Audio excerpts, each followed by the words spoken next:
மற்றொரு அண்மை செய்தி, வெளி மாநிலங்களுக்கு ஆம்னி பேருந்துகளை இயக்க முடியாத நிலை நீட்டிக்கிறது ஆம்னி பேருந்துகளின் ஸ்ட்ரைக். அனைத்து ஆம்னி பேருந்து உரிமையாளர் சங்கம் அறிவித்திருந்த நிலையில் அந்த ஸ்ட்ரைக் நீடிப்பதாக தெரிவிக்கப்பட்டிருக்கிறது. இது குறித்த விவரங்களோடு இணைந்திருக்கிறார் நம்முடைய செய்தியாளர் வெங்கட்ரமணன். வெங்கட், விவரங்களை வழங்கலாம்.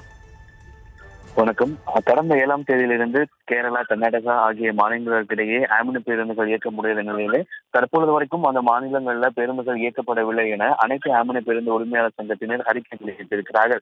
கிட்டத்தட்ட 7ஆம் தேதியிலிருந்து கேரளா மாநிலத்திற்கு இயக்கப்படக்கூடிய 150 ஆம்னி பேருந்துகள் இயக்காமல் நிறுத்தி வைத்திருப்பதாகவும், இரு மாநிலங்களுக்கிடையே பொது போக்குவரத்து பாதிப்படைந்து தமிழகத்திலிருந்து ஐயப்பன் கோவிலுக்கு செல்லும் பயணிகளுக்கு பாதிப்பு ஏற்படும் சூழல் ஏற்பட்டுள்ளது என அவர்கள் அறிக்கையை வெளியிட்டிருக்கிறார்கள். ஒவ்வொரு மாநிலங்களுக்கும் இடையே இருக்கக்கூடிய அந்த வரி பிரச்சனை காரணமாக கேரளா, கர்நாடகா, ஆந்திரா, புதுச்சேரி உள்ளிட்ட மாநிலங்களுக்கு ஆம்னி பேருந்துகள் என்பது இயக்கப்படாத சூழல் தொடர்பாக ஏற்கனவே இது தொடர்பாக கடந்த 10ஆம் தேதி போக்குவரத்து துறை அமைச்சர் அவர்களையும் ஆணைய அவர்களையும் சந்தித்து இந்த பிரச்சனை சம்பந்தமாக கோரிக்கையை வைத்ததாகவும், அமைச்சர் அதற்கு அரசுடன் பேசி நல்ல முடிவு எடுப்பதாக உறுதியும் அளித்திருந்தார். மாநிலங்களிடையே இயக்கப்படக்கூடிய 600க்கும் மேற்பட்ட ஆம்னி பேருந்துகள் சில நாட்களாக நிறுத்தி வைக்கப்பட்டுள்ளது எனவும், தினசரி உரிமையாளர்களுக்கு இதனால் 2 கோடி ரூபாய் மேல் இழப்பு ஏற்படுகிறது.